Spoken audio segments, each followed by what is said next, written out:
안녕하세요 여러분. 미국 주식으로 올인하여 부자되게 미주올입니다. 제가 매주 일요일에 미국 증시 관련해서 그 해당 주차의 주요 일정과 경제지표 사항들을 말씀해 드리고 있습니다. 관련해서 영상을 지속적으로 업데이트하고 있으니 제 채널에 구독과 알람 설정 부탁드리겠고요. 그리고 매주 일요일에 앞으로는 실적 발표 시즌이기 때문에 실적 발표 기업들을 확인해보고 Expected Gross Revenue가 얼마나 되는지 같이 보도록 하겠습니다.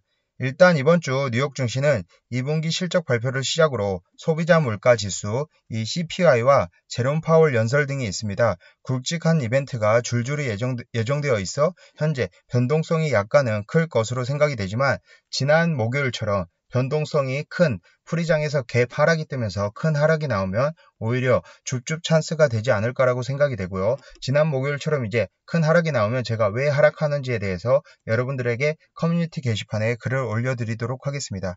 일단 지난주까지 지금 현재 주요 3대 지수는 마감 기준으로 최고치를 경신을 하고 있고요. 목요일에 하락했던 낙폭을 모두 만회를 했습니다. 현재 델타 변이와 그에 따른 경기 둔화 우려 등으로 지금 하락이 되었지만 현재 그 우려사항은 저는 크지 않다라고 생각이 됩니다. 참고로 이 투자주의는 한번 읽어봐 주십시오. 매수나 매도 의견 아닌 점 참고 부탁드리겠습니다. 저의 주관적인 분석인 점 그리고 객관적으로 사실 관련된 내용을 주로 다룬다는 점 참고해 주시면 좋을 것으로 생각이 됩니다. 우선 멤버십 여러분, 가입해 주신 멤버십 여러분 감사드립니다. 앞으로 혜택 꾸준히 늘려가도록 하겠고요. 제가 일단 좀 더 자세히 설명을 드리기 전에 이 번외편 올려드렸었는데 호응이 좋아서 한 편을 일요일쯤 아니면 월요일이나 화요일쯤에 한 편 더 올려드리도록 하겠습니다. 그냥 쉬어가는 코너로 생각해 주시면 좋을 것으로 생각이 되고요. 이 메타버스 시리즈 관련 또 이 템베거 시리즈 관련해서 영상을 시청해 주시면 좋을 것으로 생각이 됩니다. 현재 주요 사항들 먼저 보도록 하겠습니다. 현재 가장 주요되는 사항들 경제 지표 중에 13일에 CPI 6월 소비자 물가 지수를 주목해야 됩니다. 지난 5월 CPI는 예상치를 훌쩍 웃돈 5%를 기록했고요. 당시 물가 상승률은 2008년 이후 최고치를 기록해 투자자들의 우려를 나왔습니다. 그리고 빠른 인플레이션은 연준의 조기 긴축을 촉발할 수 있기 때문에 이 CPI 지수는 그래도 주식시에 아주 영향을 많이 미치지는 않지만 그래도 증시의 주요 항목으로 보시면 될 것으로 생각이 되고 일단 예측치를 보았는데 예측치는 대략적으로 5% 정도 예상이 되고 컨센서스 렌지는 4.9%에서 5.3% 정도 렌지에 있다라고 보시면 됩니다. 여러분들이 이 경제지표 캘린더에서 보시면 이 빨간색으로 표시되어 있는 부분이 주요 증시의 무빙을 그러니까 마켓의 무빙 인디케이터라고 보시면 되고 7월 13일에는 일단 CPI 지수가 있다라고 보시면 되고요. NFIB 소비자 낙관 지수도 있는데 이 검정색으로 표시된 부분은 크게 영향을 미치지 않는다라고 생각해 주시면 됩니다. 좀 더 여러분들이 보기 쉽게 확대를 해드리도록 하겠습니다.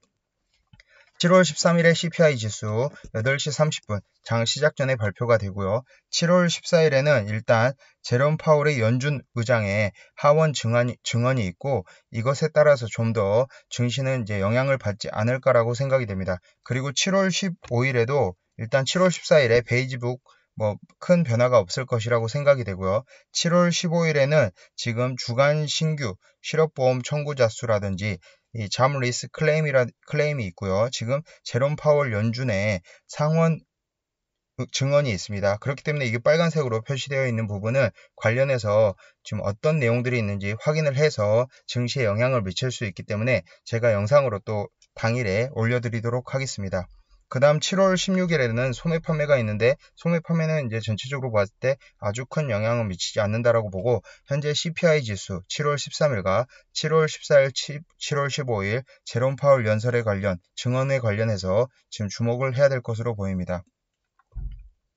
지금 현재 다음 주 이제 어떤 기업들의 실적 발표가 있는지 7월 13일부터 보도록 하겠습니다. 주요 기업으로는 골드만삭스가 있고요. 지금 골드만삭스 같은 경우 Forward Expected Revenue Growth가 마이너스 27.3%에 해당합니다. 그렇기 때문에 현재 은행주, 증권주 관련해서는 그렇게 좋지 못하다라고 생각이 되는데 어쨌든 이제 금리가 인상하는 시기에는 수혜를 받을 수 있으나 단기적으로 지금 현재 국채 금리도 계속적으로 하락하고 있고 일단 연준에서는 금리 인상 시점을 오히려 2022년, 2023년보다 더 늦추려는 의도를 지속적으로 보이기 때문에 저는 2022년까지는 금리 인상이 없을 것이라고 생각이 되고요. 빨라야 2023년이지 않을까라고 생각이 됩니다. 앞서서 여러 차례 그 영상에서 보여드렸듯이 금리 인상 시점에는 대략적으로 10에서 15% 가까이 지수가 하락이 나올 수 있다는 점은 참고해 주시면 좋지만 2023년쯤이기 때문에 아직 2022년까지는 문제가 없다라고 생각이 됩니다. 특히나 이 JP모건도 마찬가지입니다. JP모건 현재 Expected Revenue Growth가 -14.9%에 해당이 되고요. 현재 펩시 지금 실적 발표가 7월 13일에 있는데 펩시 같은 경우는 Expected Revenue Growth가 12.3%에 해당이 됩니다.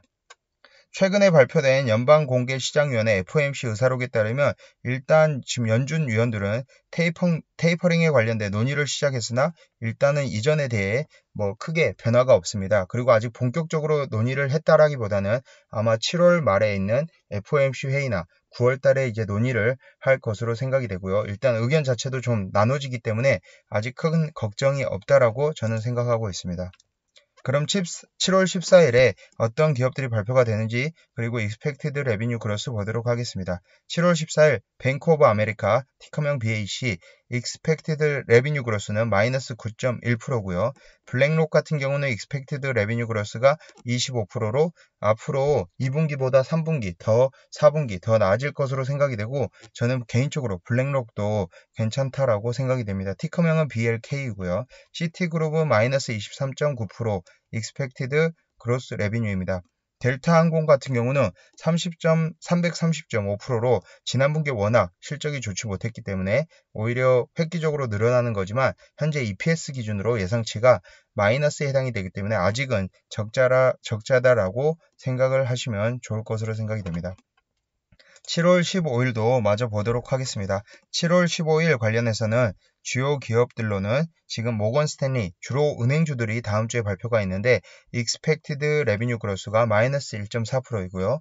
TSM, 타이완 세미컨덕터는 Expected Revenue Growth가 24.8%로 일단 반도체주는 반도체 슈퍼사이클 관련해서 지속적으로 상승이 나온다라고 보시면 될 것으로 생각이 됩니다. 이와 관련해서 SLXL, FNGU 제가 매수 매도 타이밍 지속적으로 시황 분석이라든지 별도 영상으로 다루고 있으니 시청해 주시면 좋을 것으로 생각이 되고요. 일단 시장은 연준이 올해 말이나 내년 초에 자산 매입 프로그램 테이퍼링을 단계적으로 축소할 것으로 생각을 하고 있지만 일단 델타 변이라는 변수가 또 나왔기 때문에 오히려 테이퍼링이 델타 변이로 인해서 늦춰진다라거나 아니면 금리 인상 시점이라든지 추가로 혹시라도 미국에서 이제 돈 풀기를 한 번 더 한다. 델타 변이로 인해서 돈 풀기를 한 번 더 하거나 아니면 기업들이 앞서서 마이크로소프트든 애플, 구글, 아마존 개별적으로 이제 별도 경력금을 지금 코로나 경력금을 지급하고 있는데 이처럼 돈 풀기가 끝나지 않았기 때문에 혹시라도 국가에서 미국 정부에서 한 번이라도 더 양적 완화를 실시를 한다라면 한 번 더 증시는 더 큰 상승이 나올 수 있을 것으로 생각이 되고요. 이것은 어디까지나 저의 그냥 예상이고 일단은 델타 변이라는 변수가 있다라는 점. 하지만 이 델타 변이는 곧 백신에 의해서 무력화되고 앞으로 오히려 델타 변이로 하락이 나온다. 지난 목요일처럼 하락이 나온다 이러면 아주 굿 바잉 찬스라고 저는 생각이 됩니다. 마지막으로 추가로 USB는 -10.3%. 전반적으로 보았을 때 은행권의 Expected Revenue Growth는 좋지 못하다라고 보시면 되고요. 일단 이제 반도체 기업 중에 가장 먼저 발표를 하는 TSM은 24.8%로 이제 에스티메이트가 좋다라고 보시면 되고 일단 이 에스티메이트 관련해서는 실제로 이제 어닝 서프라이즈라든지 뭐 관련해서 실제 에스티메이트보다 낮게 나올 수는 있지만 실제로는 이 에스티메이트에 어느 정도 근접을 하게 위아래로 뭐 5에서 10% 차이로 근접하게 나온다라는 점에서 이 에스티메이트 레비뉴를 보는 것이 저는 개인적으로 의미가 있다라고 생각이 됩니다.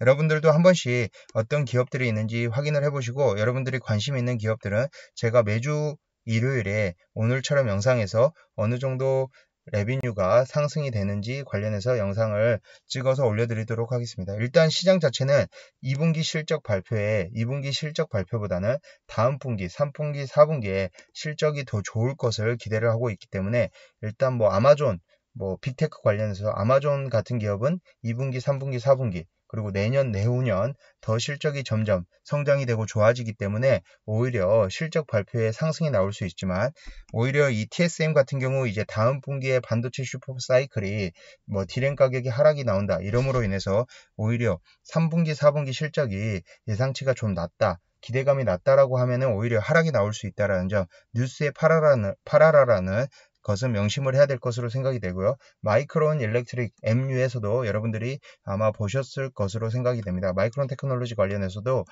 실적 발표 후에는 오히려 하락이 나왔다라는 점에서 뉴스 나오기 전에 사서 뉴스에 팔아라라는 격언도 한번 생각해 보시면 좋을 것으로 생각이 됩니다. 지금까지 미주얼 영상 시청해 주셔서 감사드리고요. 앞으로도 미주얼 영상 많은 시청 부탁드리겠습니다. 제가 미주얼 전체적으로 주식 이야기에 대해서 전반적으로도 다루고 있고 특히나 이 시황 분석에서는 이제 CCIV, 프로테라, 팔란티어 등 지속적으로 계속 다루고 있으니 관련해서 이제 관심 있으신 분들은 제 채널에 구독과 알람 설정 꼭 부탁드립니다. 감사합니다. 미주얼이었습니다.